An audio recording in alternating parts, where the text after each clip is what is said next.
The sound that changed everything wasn't dramatic, not a crash or a scream, just a laugh, soft, familiar, the kind of laugh that used to make Liam Sterling relax without thinking, and it slid through the narrow gap of the study door like it belonged there. It was one of those ordinary weeknights that don't feel like they'll matter later. Liam had a mug of coffee that had already gone lukewarm on the corner of his drafting table, a stack of clean white paper squared up perfectly, and the quiet satisfaction of solving a problem that behaved the way problems should: you measure, you calculate, you adjust, and the structure holds. He was sketching a cantilevered balcony detail for a client who wanted minimal, but didn't understand that minimal always costs more. The house was calm in that careful way it often was when Chloe was getting ready to go out. Soft hallway light, the faint scent of her perfume drifting in like an afterthought, the distant clink of her bracelets as she moved. He could have told you her routine without looking. Shoes laid out on the rug, phone on the dresser face down, lipstick last, then a quick glance in the mirror with a small smile that was half confidence and half performance. He didn't resent it. He used to love how she could turn an ordinary Thursday into something polished. That was the story he'd been living in, the one where they balanced each other, her brightness and his quiet, her momentum and his steadiness. It wasn't perfect, but it was real, at least he thought it was. Then Olivia's voice came from the hallway, lower than normal, conspiratorial, like she'd leaned in close. "Seriously, Chloe, aren't you worried he'll find out?" The sentence wasn't shouted, wasn't meant for him, but the house was minimalist and the study door didn't latch properly unless you pulled it hard. Liam's pencil paused midline. He didn't move his head, didn't even blink right away, like his body was waiting for his brain to decide whether this was a joke, whether he'd heard it wrong. There was a beat of silence, the kind where you can hear the refrigerator hum and the distant traffic outside, and then Chloe laughed, her cocktail party laugh, the one she used when someone said something mildly clever. "Liam," she said, drawing his name out like it was a pet's name, something harmless. "Oh honey, no. He's too stupid to know I'm cheating." Liam didn't inhale. For a second, it felt like the room had become smaller, like the air had been removed and replaced with something heavy. The word stupid didn't make him angry first. That surprised him. It landed differently than anger. It landed like a verdict. Cheating was the obvious poison in the sentence, but stupid was the hook. Cheating said she was doing something. Stupid said what she believed he was. Stupid said she didn't see him as a person capable of noticing, interpreting, acting. Stupid said he was something she could manage. In that moment, the last 11 months of small, nagging discomfort, the way she'd angle her phone away when she texted, the way she'd suddenly started going out for drinks with clients twice a week, the way she'd come home with a brightness that didn't match her explanations, clicked into place with a sickening ease. He'd told himself he was being paranoid. He'd told himself he was tired. He'd told himself not to become the kind of husband who policed his wife. He'd told himself love meant trust, and trust meant giving someone space. And if he was honest, he'd also told himself he didn't want to know, because knowing would mean admitting he'd been wrong about the life they built. In the hallway, Olivia made a small sound, half gasp, half giggle, like she couldn't believe Chloe said it out loud. "That's so awful," Olivia whispered, but there was no real shock in it, more like admiration for the audacity. "I mean, what if what?" Chloe cut in, still light. "He's wrapped up in his drawings and his little quiet life. He wouldn't notice if a marching band came through the living room. He's sweet, but he's not exactly playing with a full deck." Liam's hand tightened around the pencil until the wood creaked. His first instinct was to stand up, open the door, step into the hall, and make her look at him while she tried to take it back. But another, colder instinct rose beneath it, one he didn't recognize at first because it wasn't dramatic. It was precise. It was the part of him that, when a beam calculation didn't work, didn't throw the blueprint away in rage. He adjusted, documented, redesigned. His mind went very quiet, as if it decided feeling everything at once would be inefficient. He sat completely still while their footsteps moved down the hall, while the front door opened and closed, while their voices faded into the night. The silence that followed wasn't peaceful. It was an emptiness that pressed in from all sides, and it made his own heartbeat sound loud, almost rude. He looked down at his hands. There was graphite smudged on the side of his palm. He'd been designing something meant to hold weight, and he had just found out his marriage couldn't hold a sentence. He stared at the clean lines on the page and felt, for a few seconds, a stupid childish urge to rip it all up. Then he didn't. He set the pencil down exactly where it belonged. He pushed his chair back slowly. He stood. The house felt the same, looked the same, expensive, quiet, curated space, the kind of place Chloe liked to show off to friends in that casual, "oh, it's nothing" way. But it didn't feel like home anymore. It felt like a set. He walked to the bookshelf by his desk and reached for a sleek black moleskine journal he'd bought months ago and never opened. At the time, he'd told himself he might use it for design ideas. Now he opened it and the first page was empty and bright and unfairly clean. He wrote the date. His handwriting was neat, controlled. Then he wrote her words exactly. He didn't soften them, didn't edit them into something easier to swallow.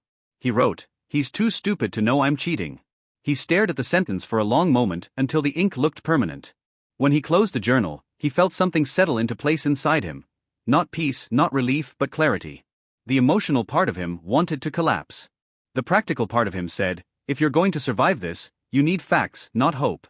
He didn't sleep much that night. He lay in bed beside Chloe after she returned from her girls' night, after she kissed his cheek with wine-soft lips and asked, "Did you have a good night, babe?" As if nothing had happened. He said, yeah, because the word was easy, because his mouth could still form old habits even while his mind was building a new reality. She fell asleep quickly, the way people do when they believe they're safe. Liam watched the ceiling in the dark and listened to her breathing even out. He thought about the version of himself that would have confronted her, demanded answers, cried, begged, tried to fix it. He felt an ache in his chest at the thought, not because he wanted to do it, but because he recognized it as love, the stubborn desire to save something even when it's already burning. Then he thought of the word stupid again, and something harder replaced the ache. By morning, he had rules. Rule 1, don't confront. Not yet. Confrontation would turn this into a messy argument about feelings, and feelings could be twisted, denied, weaponized. Rule 2, don't let her suspect you know. If she thought he was oblivious, that was an advantage. Rule 3, document everything. Truth has weight, but only if you can carry it. He went to work as usual. He answered emails. He met with a contractor. He stood in a half-finished space and discussed lighting placement and load paths like his world hadn't cracked open. In the past, he might have found comfort in routine. Now routine felt like camouflage. When Chloe texted him midday, "Miss you. Dinner later?" He stared at the screen and tried to feel something normal. His thumb hovered. He typed back, "Sure." What time? The lie tasted bland. That was the strange part. He expected lying to feel dramatic. It didn't. It felt like holding your breath. 2 weeks later came the first test that confirmed to him this wasn't just a private betrayal. It was public, social, structural. Family dinner at Richard and Eleanor's house had always been a chore, the kind of evening where Liam smiled, nodded, and tried not to say anything that would be turned into a joke. Their dining room was big in that way that isn't cozy, mahogany table, too many framed photos of vacations, art that looked expensive but empty. Richard sat at the head like he owned the air, the kind of man who spoke as if every sentence deserved an audience. Eleanor hovered in her seat, pearl necklace between her fingers, smiling in a way that never quite reached warmth. Olivia was there too, perched with her wine glass like she'd come to be entertained. Chloe looked perfect, as always, hair glossy, dress tailored, eyes bright. Watching her perform affection for her parents while she performed marriage for him made Liam feel like he was watching a skilled actor in a play he didn't know he'd been cast in. Richard asked about the market, about deals, about numbers, because numbers were the language he believed mattered. Then he turned to Liam with that same practiced condescension. "So, Liam," he said, swirling his Bordeaux as if it was part of his personality, "still drawing your buildings? Anything significant on the horizon?" The word significant landed like a deliberate nudge. Liam swallowed a bite of lamb that was slightly overcooked and forced his face into mild neutrality. "A residential project in the hills," he said, "and a proposal for a new community library." Chloe sighed, loud enough for everyone to hear. "Oh, Dad, don't get him started on the library," she said, smiling like she was making a cute confession. "It's pro bono." "Very noble, of course, but it doesn't exactly pay for my shoe collection." Olivia laughed, Eleanor joined in with a soft, disapproving amusement, and Richard smiled like he'd been handed confirmation of a story he already liked. Liam felt heat rise into his cheeks. The old part of him wanted to shrink. The new part of him watched. He watched Chloe's expression when she said it, the quick glance at her father, the tiny lift of her chin, the way she offered him up as a harmless joke to secure her position with them. It wasn't an accident. It was currency. Richard patted Liam's arm like you pat someone who tried. "Just don't let your conscience get in the way of providing for my daughter," he said, smiling. "Those shoes don't buy themselves." Eleanor added, "Liam is an artist. We can't expect him to understand the pressures of the real world." The real world, as if the spaces people lived in were imaginary. Liam nodded gently, the way he always had, because he was still playing the role they'd assigned him, the quiet man, the harmless man. Inside, he was writing it down already. That night, when Chloe fell asleep, he opened the black journal again and recorded the dinner with almost clinical detail. Richard's tone, Eleanor's wording, Olivia's smirk, Chloe's laugh. It wasn't revenge yet. It was evidence of a pattern. They didn't just disrespect him privately, they performed it. Over the next months, the story of their marriage on the surface stayed smooth. Chloe's late nights became more common, her explanations more casual. Sometimes she came home with a faint citrus cologne clinging to her hair and said, lightly, European client hugs, as if that was a normal thing. Liam would nod. He learned to ask the right questions in the right tone, not too interested, not too suspicious. How was it? Did you eat? Long day. He learned that if you let someone believe you're not a threat, they stop guarding the cracks. One evening her phone buzzed on the kitchen counter while she was in the shower. It buzzed again. And again. Liam wasn't the kind of man who went through his wife's phone. He'd always told himself that. He stared at the screen as it lit up with a name he didn't recognize, Julian. Under the name, a message preview flashed, "Last night was incredible. Can't stop thinking about you." Liam's stomach dropped so hard he felt it in his throat. He didn't pick up the phone. He didn't open the message. He didn't need to. The name was enough. He walked away and gripped the edge of the counter until his knuckles went pale, letting the wave of pain wash through him without turning it into action. That was another rule he added silently: feel it, acknowledge it, don't let it steer. A month after the overheard confession, he hired a private investigator. He didn't do it impulsively. He researched discreetly, chose someone with a reputation for professionalism rather than drama. Mr. Hayes looked like someone who'd seen too many secrets to be shocked by any of them. Former detective, tired eyes, calm voice. They met in a quiet corner of a cafe where no one looked up when you entered. Liam told him the basics without theatrics. I need facts, he said. Not suspicion. Not gossip. Facts I can use. Hayes nodded once, like he understood the kind of pain that required a ledger.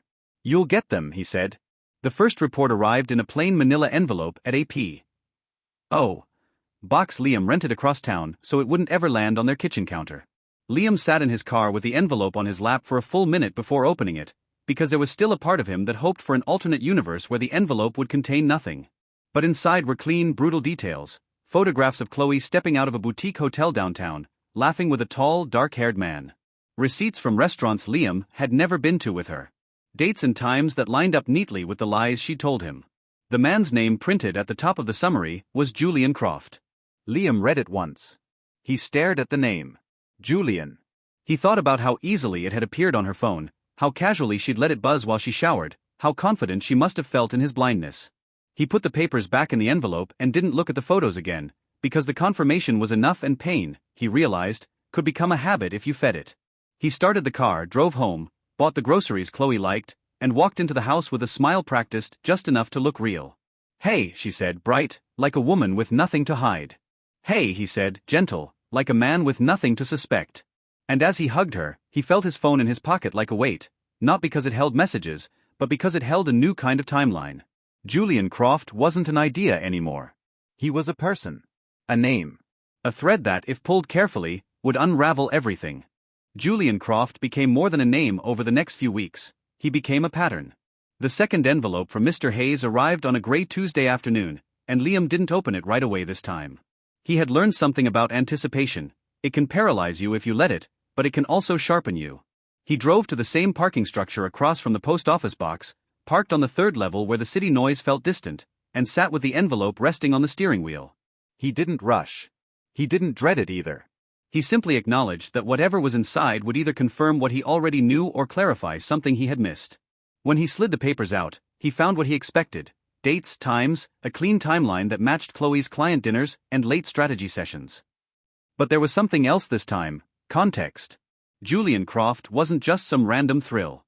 He was a portfolio manager at a rival investment firm to Richard's. Well-dressed. Ambitious.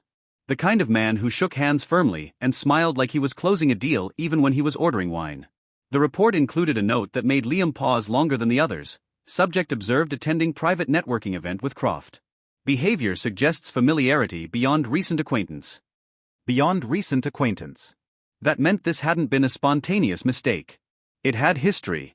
Liam leaned back against the seat and let that settle. The affair wasn't an accident. It wasn't a moment of weakness. It was a deliberate alignment. When he got home that evening, Chloe was in the kitchen, scrolling through her phone while pasta boiled over slightly on the stove. You're late, she said lightly, not looking up. Had to stop by the site, he replied. He watched her face as she read something on her screen. A small smile flickered across her lips, private, satisfied, not meant for him. For a split second, he imagined walking up behind her, taking the phone, reading the thread, saying Julian's name out loud. But the image dissolved as quickly as it formed. Confrontation would give her a chance to control the narrative. Silence gave him control of the timeline.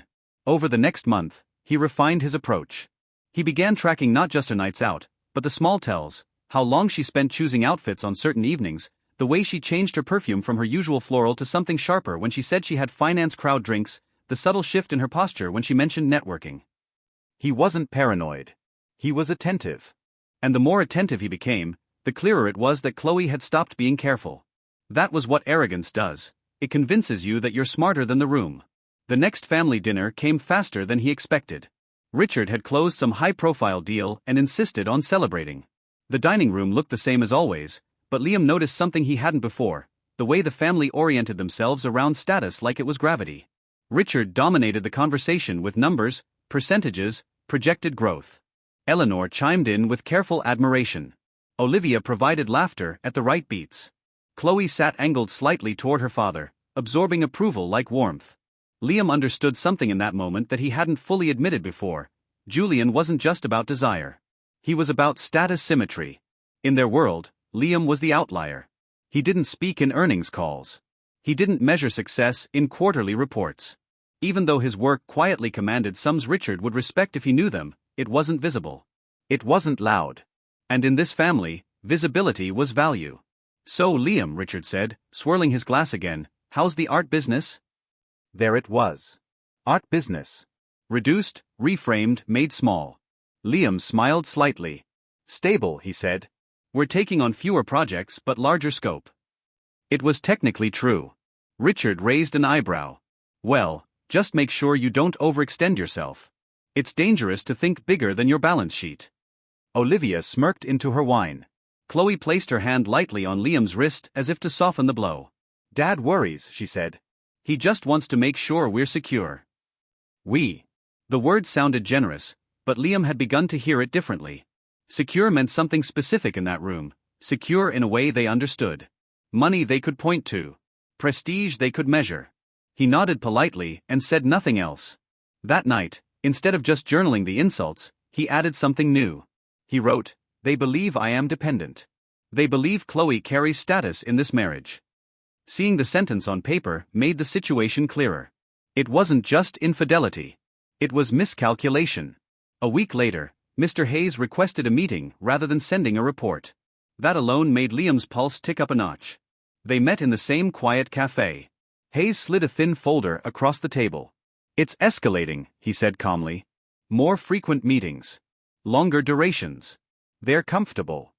Liam opened the folder and saw a photograph that, despite everything, hit him harder than he expected. Chloe and Julian seated close together at a restaurant table, leaning in, her hand resting casually near his on the white tablecloth. It wasn't the intimacy that hurt most, it was the ease. She looked relaxed. Present. Alive in a way she hadn't looked with Liam in months. "There's something else," Hayes added. "Croft has mentioned potential career moves. From what I've gathered, aligning with your wife's family could be advantageous. Socially. Professionally." Liam felt a slow, cold understanding move through him. This wasn't just romance. It was strategy. He thought back to the way Richard spoke about networks and leverage. He thought about Chloe's need to feel admired in the same rooms her father commanded. Julian fit seamlessly into that ecosystem. Liam did not, or rather, he didn't in the version of himself they believed in. "Keep going," Liam said simply. Hayes studied him for a moment. "You sure?" "Yes." He didn't elaborate. Because what he didn't say was this: "I need to know how deep it goes before I decide how it ends." After that meeting, Liam made another appointment, this time with Marcus Thorne. Marcus had been part of his life longer than Chloe had. The senior managing partner of the firm that handled the Sterling Trust, Marcus had known Liam's father, had been present at the reading of the will, had overseen the quiet transfer of generational wealth that Chloe barely asked about when they signed the prenuptial agreement. Liam remembered that day clearly now. Chloe had skimmed the document with mild boredom. "It's just to protect your little firm, right?" she had asked, half smiling. "Standard stuff." He had nodded. He hadn't corrected her assumption. He hadn't lied, but he hadn't expanded. Sitting in Marcus's office now, the harbor visible through floor-to-ceiling windows, Liam laid out the situation without theatrics. "She's been having an affair for at least 13 months, he said evenly. "I have documentation. I haven't confronted her." Marcus listened without interrupting, fingers steepled. "What do you want to do?" he asked finally. "I want to be prepared," Liam replied. "When I act, I want it to be decisive. I want to understand exactly what's exposed and what isn't." Marcus nodded once. "The prenuptial agreement is ironclad. Your separate assets remain yours. That includes the Sterling Trust, all derivative income, properties acquired through it, and any entities established prior to marriage." "What about joint accounts?" Liam asked. "We'll audit," Marcus said. "If funds were misappropriated, we document." Quietly. The word quietly resonated. That was the theme of this entire unraveling. Not loud. Not chaotic. Quiet. Liam left that office with a clarity he hadn't felt since the night of the overheard confession. He wasn't a man scrambling to save his pride. He was a man aligning his resources. Over the next weeks, forensic accountants began tracing transactions from the joint savings account. Liam learned details he hadn't paid attention to before, not because he couldn't, but because he trusted. Chloe's salary, while respectable, largely funded her personal spending. The bulk of the joint account deposits came from Liam's declared income from his firm, the modest salary he chose to draw publicly, not the full scope of his earnings. It became painfully obvious that dinners with Julian, gifts, and even certain work expenses had been charged against funds Liam supplied. One entry in particular stood out in the spreadsheet Marcus sent him: $22,000. Merchant description: high-end watch boutique. Date: April. Liam closed his eyes briefly and remembered Chloe mentioning an early tax payment that month. He had nodded, transferring additional funds without question. Now the receipt told a different story. A Painrye Luminaire, according to the follow-up details. Purchased as a gift. For Julian Croft. The precision of the betrayal was almost impressive. When Liam saw Chloe later that evening, she was excited about something trivial, an upcoming event, a dress she'd ordered, a colleague's promotion. He watched her speak, animated, confident, unaware that the scaffolding beneath her life was being examined beam by beam. There was a moment, fleeting, where he felt a sharp pang of something close to grief. Not for the marriage as it was, because that version had already dissolved, but for the simplicity he once believed in. Then the pang passed. In its place was resolve.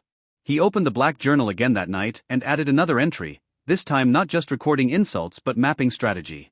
"Evidence accumulating," he wrote. "Financial leverage confirmed. Timeline clear. She believes I am unaware." The phrase lingered on the page. She believes. That belief was the center of everything. As summer shifted toward fall, Chloe grew bolder. She left her phone face down less often. She no longer double-checked calendar alibis as carefully. Once, she even mentioned Julian's name casually in passing. "Julian from Croft Capital might be at Dad's next thing," she said, not looking up from her laptop. "He's interesting." Liam's heartbeat didn't change. "Sounds like he fits in," he replied evenly. She smiled faintly. "He does." That word "fit in" echoed in his mind long after the conversation ended. Because Liam had begun to understand something critical. This wasn't just about replacing a husband. It was about correcting what Chloe perceived as a misalignment in status. And the longer she believed he was oblivious, the more confident she became in that correction. That confidence would be her blind spot. By the time the third investigative report arrived, the pattern was undeniable. 17 dinners labeled client meetings. 3 hotel stays within city limits. Multiple luxury purchases.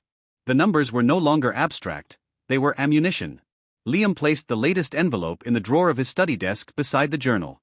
He looked around the room, at the drafting table, the clean lines, the quiet order. The same room where he had first heard the sentence that cracked everything. He felt no urge to storm out, no desire to confront her in some dramatic showdown. Instead, he felt the slow, steady pull of a plan forming. Not revenge for revenge's sake. Not humiliation for ego. Something cleaner. Something final. Down the hall, Chloe laughed at something on her phone, the sound carrying lightly through the house. Liam listened to it for a moment, not with nostalgia, but with understanding. She believed the story she was living in. A story where she had outgrown him, where she was smarter, sharper, more ambitious, and he was simply too gentle, too small to notice. He didn't resent her for believing it. He resented her for underestimating him. And as the evening settled into its usual rhythm, dishes, television murmuring, lights dimming, Liam closed the study door fully this time, making sure it latched. Not to shut her out, but to mark the line between the life she thought she had and the one he was quietly redesigning. By the time autumn edged into the city and the light outside their windows turned thinner and more honest, Liam understood that affairs do not survive on passion alone, they require logistics, and logistics leave trails. The third month after he hired Mr. Hayes was when the money stopped being background noise and became the center of gravity. It started with something that on the surface looked harmless: Olivia arriving unannounced on a Saturday afternoon, dramatic as always, designer trench coat belted tight, sunglasses still on as if she'd stepped off a runway instead of out of a rideshare. Liam was in the living room with a book open in his lap, not reading, just occupying space in a way that made him invisible. Chloe rushed to greet her sister with that instant, exaggerated concern she reserved for family crises. "What's wrong?" she asked, already primed to rescue. Olivia sighed in a way that suggested the world had personally wronged her. "It's the condo," she said, collapsing onto the sofa. "The bank is being ridiculous about the down payment. I'm short. If I don't close this week, they'll give it to someone else." Liam didn't look up, but he listened carefully, the way he had trained himself to do. "How short?" Chloe asked. Olivia hesitated just long enough to make it sound painful. 50, she said quietly. 50,000. Liam felt the number land in his mind and settle there like a brick. He knew Olivia's salary. He knew her lifestyle.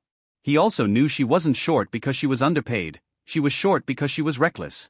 "Don't be dramatic," Chloe said, already pulling out her phone. "You're not losing that condo.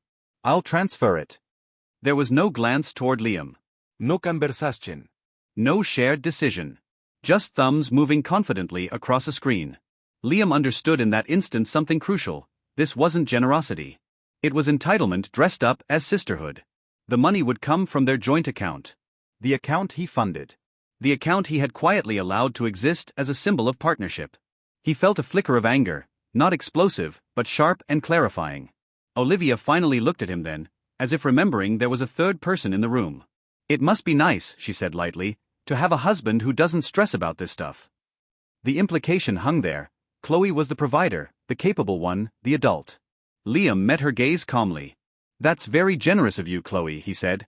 His tone was even, almost soft. No resistance. No visible irritación. To them, it confirmed everything they believed. That he was passive. That he didn't understand the scale of what had just happened. When Olivia left, beaming, and Chloe returned to the kitchen humming faintly, Liam waited until he was alone before checking his phone. The transfer had already cleared. $50,000. He opened the banking app and stared at the transaction. It wasn't the amount alone that mattered. It was the assumption behind it. The belief that his contribution was background noise, communal, infinitely accessible. That night, he didn't just journal. He photographed the transaction confirmation. He forwarded it to the encrypted folder Marcus had set up. Then he wrote in the black notebook, $50,000, unauthorized transfer. Pattern: financial misappropriation under guise of family. He wasn't angry anymore. He was documenting theft. Within a week, the forensic accounting team Marcus arranged sent a detailed breakdown. The $50,000 stood out, but it wasn't isolated. There were smaller transfers, subtle but consistent, restaurant charges that matched the dates in Mr. Hayes' reports, boutique purchases that aligned with Julian's birthday, including the $22,000 watch. When Liam saw the itemized entry for the Painrai Luminaire again, cross-referenced against the date Julian had been photographed wearing it, he felt something inside him shift from wounded husband to strategic executor. The betrayal was no longer emotional chaos. It was arithmetic. That shift was the turning point. Chloe, meanwhile, seemed lighter than she had in months. She was busy planning her 35th birthday, an event she described as small but elevated, which in her language meant exclusive, curated, meticulously staged. She booked the private dining room at aperture months in advance. She debated floral arrangements as if they were investment decisions. She talked about guest lists strategically, who needed to be impressed, who needed to see her thriving. Liam listened attentively, offered suggestions when asked, nodded at wine pairings. He became the supportive husband she thought he was, the quiet partner happy to contribute. "Thank you for helping with all this," she said one evening, eyes bright over her laptop screen. "I know it's expensive." He smiled gently. "It's your birthday. It should be perfect."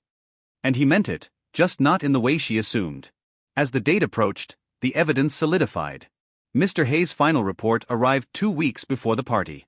It was comprehensive: hotel confirmations, timestamp photos, witness statements placing Chloe and Julian together repeatedly over 13 months. Liam read it once, slowly, not to punish himself but to internalize it. There would be no improvisation later. He needed clarity, not drama. The night before the birthday, he met Marcus again. They reviewed the prenup terms line by line. Sterling Trust assets remained entirely his. All properties acquired through it, including the house, were legally separate. Joint assets would be divided after subtracting documented misappropriations. Marcus slid a clean stack of papers across the desk. Divorce filings prepared. Effective immediately upon service. Once you initiate, Marcus said calmly, there's no reversal. Are you certain? Liam didn't hesitate. Yes. The certainty surprised even him. Not because he lacked emotion, but because he had processed it already. The emotional reckoning had happened in silence over 11 months. What remained was execution. On the morning of the birthday, Chloe was radiant. She stood in the bedroom mirror adjusting her crimson dress, the one she'd ordered weeks ago after rejecting 3 others for being almost right. She turned to him with a smile that once would have softened him instantly. How do I look? She asked. He took her in, the confidence, the anticipation, the absolute belief that tonight would reinforce the narrative she'd built. Incredible, he said honestly. Because she did. That was part of what made this so precise. He adjusted his own navy suit jacket and slipped the slim envelope Marcus had given him into the inner pocket. It wasn't thick. It didn't need to be. The weight of it felt balanced, deliberate. As they rode down in the elevator to the waiting car service, Chloe looped her arm through his. Try to mingle tonight, she teased lightly. Dad will be there. Don't disappear into architecture talk. He smiled faintly. I won't. The city lights reflected in the car windows as they drove toward Aperture. Liam watched the skyline pass by and felt an unexpected calm settle over him. This wasn't rage. It wasn't revenge fueled by ego. It was correction. Aperture's private dining room was everything Chloe wanted it to be: floor-to-ceiling windows, polished oak table, skyline glittering beyond the glass like a curated backdrop. The guest list was assembled exactly as she intended: Richard and Eleanor at one end, Olivia already laughing too loudly, colleagues positioned strategically.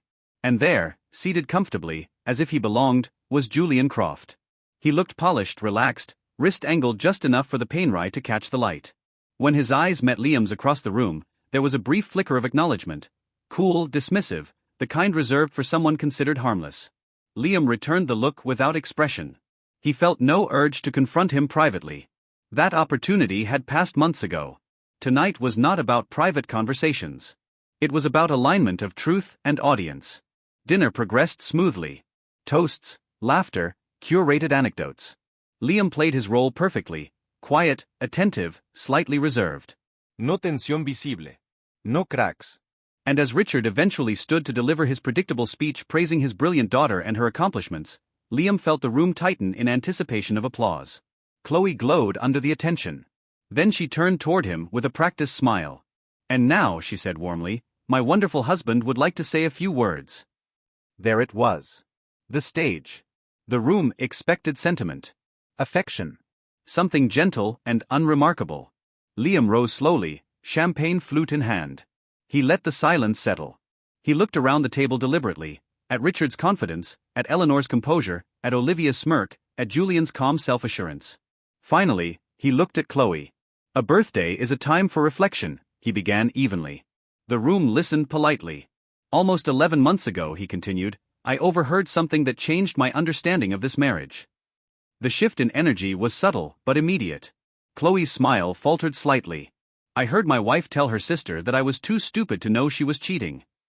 The words landed exactly as he intended, clear, unembellished. Silence detonated across the table. Julian's posture stiffened. Olivia went pale. Richard's glass halted mid-air. Chloe stood abruptly. Liam, what are you doing? Her voice cracked with disbelief more than anger. Telling the truth, he replied calmly. The affair with Julian Croft began approximately 13 months ago. The first hotel stay was October 14th. Room 802. You told me you were in Boston. Julian's face drained of color. Liam continued, not raising his voice. 17 client dinners. 3 hotel stays. A Painrye Luminaire purchased in April for $22,000. He glanced briefly at Julian's wrist. It suits you. A murmur rippled through the room. Chloe tried to speak, but the details were suffocating. Liam reached into his jacket and placed the envelope on the table in front of her. This, he said softly, is a summary of funds withdrawn from our joint account for purposes unrelated to our marriage. $78,450. Not including the $50,000 transferred to Olivia for her condo. Olivia visibly shrank. Richard's face flushed red. This is a private matter, he barked. Liam's gaze shifted to him evenly. It stopped being private when my dignity became a family joke. The room felt airless. And then the door opened quietly behind them. Marcus Thorne stepped inside, composed, measured. Evening, he said calmly. The final alignment was complete.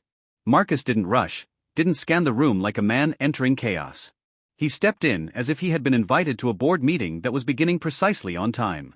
The door closed behind him with a soft click that felt louder than it should have. Every face at the table turned toward him, confusion layered over embarrassment, over anger, over something colder that hadn't settled yet. Liam remained standing, one hand resting lightly on the back of his chair, his champagne glass untouched in the other. He did not look at Marcus immediately. He let the room absorb what had already been said. Chloe was still on her feet, breathing unevenly, eyes darting from Liam to Julian and back again as if searching for a script that had suddenly vanished. "What is this?" she demanded, but her voice lacked the confidence it carried an hour earlier. Marcus stepped forward just enough to be visible to everyone at the table. "Good evening," he said evenly. "My name is Marcus Thorne." Richard squinted, recognition dawning. Thorne, as in Thorne, Covington and Hale. Marcus inclined his head slightly. The same. A shift moved through the room, subtle but undeniable. That firm did not appear casually at birthday dinners. "You brought your lawyer?" Richard's voice rose, but there was strain beneath it now. "You're going to threaten us in public?" Liam finally turned toward Marcus and gestured calmly. "Marcus isn't just any lawyer," he said, voice steady. "He's the managing partner of the firm that has represented my family's estate for 3 generations." That sentence did more damage than any accusation. Confusion replaced indignation. Eleanor blinked rapidly. Olivia stared at Liam as if seeing him for the first time. Chloe's expression shifted from outrage to something closer to fear. Liam set his champagne glass down gently. "My name is Liam Sterling," he said, and the way he spoke it carried a weight he had never needed to display before.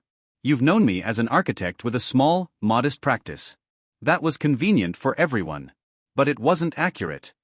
He didn't rush the next words. He didn't dramatize them. "The firm I founded is called Stratos Design. We operate privately. Discreetly. Our client list isn't public because our clients value anonymity over publicity. The community library that was mocked at dinner last spring is the private research archive for philanthropist David Chun. The residential project in the hills is Project Nightingale, a 70-story mixed-use tower in Seattle. My personal commission from that project alone exceeds the combined net worth of this room." Silence didn't just fall, it collapsed inward. Richard's face drained of color. Julian's jaw tightened. Chloe's shoulders seemed to lose structure, as if something invisible had been removed from beneath her. Liam continued, not to boast, but to clarify. "That income is separate from the Sterling Trust," he said. "An estate established by my grandfather and expanded by my father. I inherited it at 25. The house you live in, Chloe, was purchased outright through that trust. The cars. The vacations. The life you curated." He let that sit for a beat. "Funded by me." The words did not carry anger. That made them heavier. Marcus stepped forward then, placing a thick leather-bound folder on the table beside the single-page accounting summary. The sound of it landing was soft, but final. "Mrs. Sterling," Marcus said calmly, "these are the divorce filings, effective immediately upon service. The prenuptial agreement you signed prior to your marriage remains valid and enforceable. Under its terms, all assets derived from the Sterling Trust, past and present, remain the sole and separate property of Mr. Sterling." Chloe stared at the folder as if it might open on its own and undo the night. "No," she whispered, more to herself than anyone else. "That agreement was just to protect your business." Liam's expression did not change. "It protects everything," he said. "You signed it willingly. You declined independent counsel." Richard slammed his hand on the table, silverware rattling sharply. "This is absurd." "Prenups are contested all the time. We'll fight this." Marcus turned toward him with a measured look that carried no hostility, only confidence. "You are free to attempt that," he replied.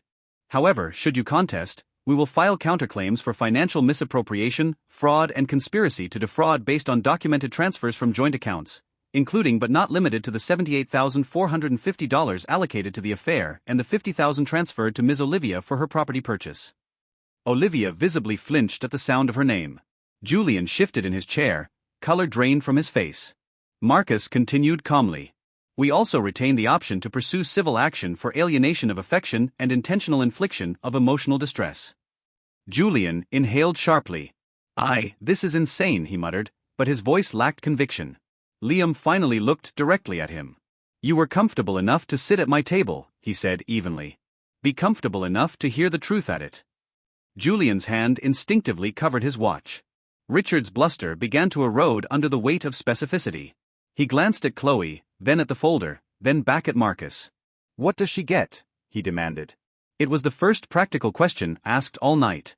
Liam answered before Marcus could. "Half of what we legitimately earned together during the marriage," he said.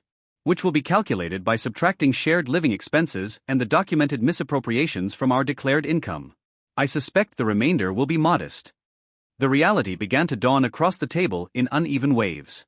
The house was not marital property. The investments were not joint assets.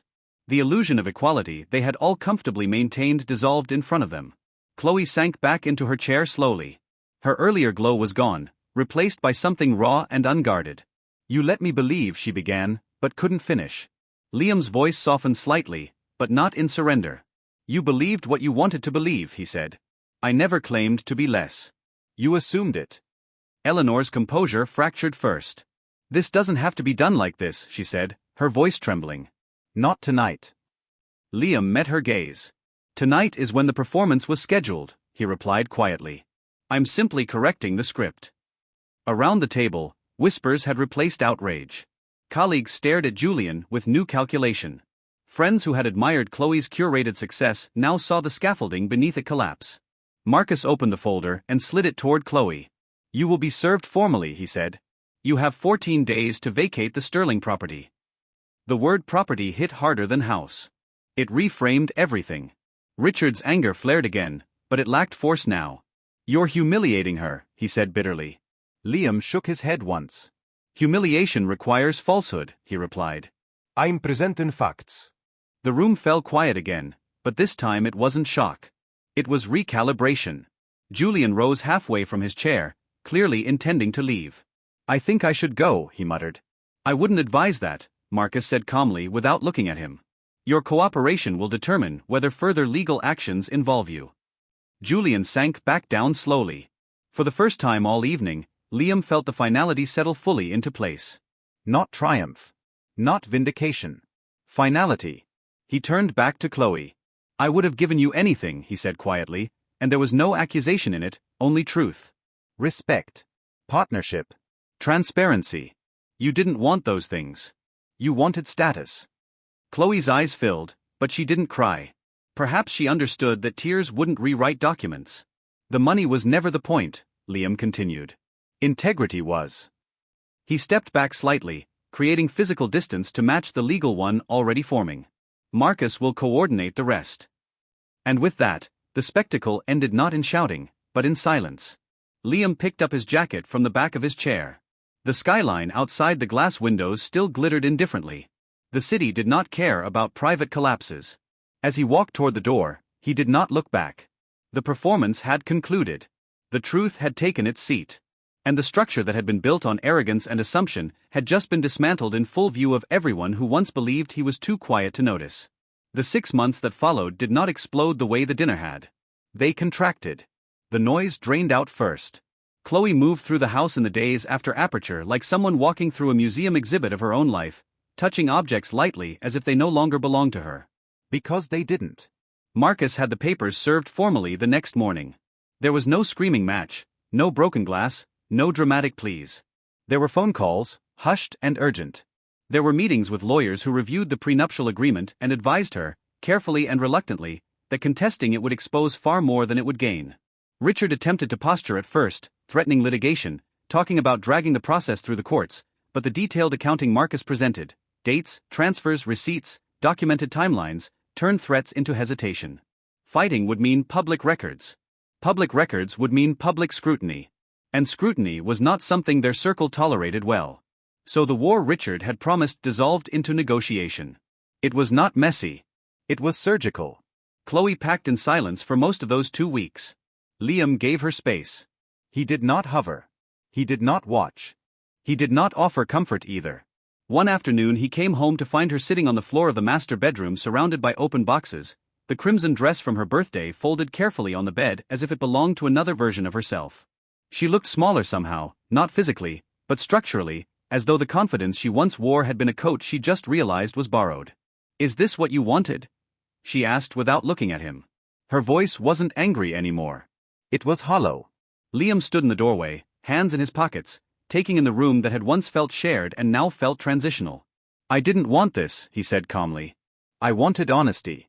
I wanted respect." She looked up then, eyes red but dry. "You could have told me," she said weakly. "You could have said something." "And then what?" he asked quietly. "We argue? You deny it? You cry? I doubt myself?" He shook his head slightly. "You said I was too stupid to know. I chose to know." The words were not cruel. They were precise. She had no reply to that. When she left with the last of her boxes, the house did not echo the way he expected. It felt lighter. Not happy. Just lighter. The financial settlement concluded quickly after. Once the accountants finished subtracting shared living expenses and the documented misappropriations, the $78,450 for the affair, the $50,000 transferred to Olivia, the remaining divisible income from their declared salaries was modest. Chloe received just over $43,000. The number felt almost symbolic in its restraint. Not punitive. Not generous. Exact. She rented a one-bedroom apartment across town, smaller than the walk-in closet she once used for shoes. The building had thin walls and a view of another building's brick exterior. For someone who curated skyline backdrops and private dining rooms, the adjustment was abrupt. Julian's loyalty evaporated faster than anyone else's. The legal language Marcus casually referenced at Aperture had been enough. Once Julian understood the scale of Liam's resources and the documentation collected, he distanced himself immediately. He sent a single text message days after the dinner, something about needing to focus on career stability and avoid unnecessary complications. He never called again. The watch remained on his wrist, but it seemed to weigh differently now. Olivia's situation unfolded publicly in quieter circles. Marcus sent a formal letter requesting repayment of the $50,000 with interest to avoid further legal action. Olivia tried to negotiate, tried to reframe it as a gift. The documentation didn't allow that narrative. She sold the condo before fully moving in. Friends she once treated casually were suddenly necessary when she needed bridge loans. Pride shifted into urgency. Richard and Eleanor endured a different consequence. In their world, perception mattered more than fact. The broad strokes of what happened at Aperture traveled quickly, never in full detail, but enough. Enough for eyebrows to lift at the country club. Enough for colleagues to whisper that perhaps Richard had misjudged his son-in-law. He wasn't ruined. He wasn't ostracized. But something had cracked in his certainty. His confidence at the head of dinner tables softened into caution. For Liam, the aftermath did not feel like victory. It felt like restoration. He redecorated the house gradually. The stark white minimalism Chloe preferred gave way to warmer textures, darker woods, shelves filled with books he actually read. He replaced decorative pieces chosen for show with objects chosen for comfort. The house began to resemble a home rather than a stage. In his study, he kept the black journal in the top drawer for a while, though he no longer needed it. The entries ended the night of Aperture. There was no final triumphant sentence. Just a quiet closing line, structure corrected. Project Nightingale in Seattle rose steadily through winter and spring. On video calls, Liam watched the steel frame stretch higher against gray skies. He visited the site once, standing at ground level looking up at something he had designed months earlier when his personal life was unraveling quietly. The building did not care about betrayal. It responded to load calculations and precision. That steadiness felt grounding. One afternoon, months after the divorce finalized, Chloe called. He considered letting it go to voicemail, but answered. Her voice was measured. "I never thought you'd do that," she said. It wasn't an apology. It wasn't an accusation. Just a statement. You never thought I could, he replied evenly. There was silence on the line. I didn't think you noticed things, she admitted quietly. You never seemed to. I noticed, he said. I just didn't react the way you expected. That was the truth at the center of everything. She had equated silence with ignorance. He had used silence as preparation. The call ended without closure. Some stories don't offer that. Over time, the public memory of the dinner faded into anecdote. The private consequences remained. Liam's life did not transform into something louder or flashier. If anything, it became simpler. He worked. He read. He hosted smaller dinners with friends who valued conversation over display. When he walked through the house at night, it felt solid under his feet. Not because it was expensive, but because it was honest. He did not feel triumphant when he thought about Chloe. He felt distant. The anger that once flickered had burned out completely, leaving only clarity. He understood now that betrayal rarely begins with hatred. It begins with misalignment. She wanted status she could display. He valued stability he didn't need to announce. The gap widened quietly until it snapped. Standing one evening in his study, the same room where he first overheard the sentence that changed everything, Liam opened the window slightly and let the city air move through. The skyline outside shimmered the way it always had. Nothing about the city acknowledged what had happened inside that house. And that was fine. He picked up a fresh sheet of paper from his drafting table and began sketching again. Clean lines. Measured angles. Foundations first. He no longer needed the journal because there was nothing left to document. The war he hadn't known he was in had ended the night he chose clarity over confrontation. He hadn't shouted. He hadn't begged. He hadn't destroyed anything out of spite. He had simply aligned facts with consequences. People often imagine strength as loud, as dominating. But strength can also be quiet.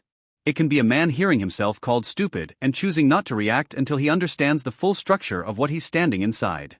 It can be patience stretched over 11 months, not to inflict pain, but to ensure truth stands on its own. Liam did not win a battle at Aperture. He removed an illusion. And once the illusion was gone, everything else adjusted accordingly. The lesson was not about wealth. It was not about revenge. It was about foundation. You can build a life on admiration and assumption, on performance and borrowed status. It may look flawless for a while. But when pressure comes, only integrity holds. As the sun set beyond the city and the light shifted from gold to deep blue, Liam stepped back from the drafting table and studied the lines forming on the page. The new structure would rise cleanly, without hidden weaknesses, without pretending to be something it wasn't. And for the first time in a long while, that felt enough.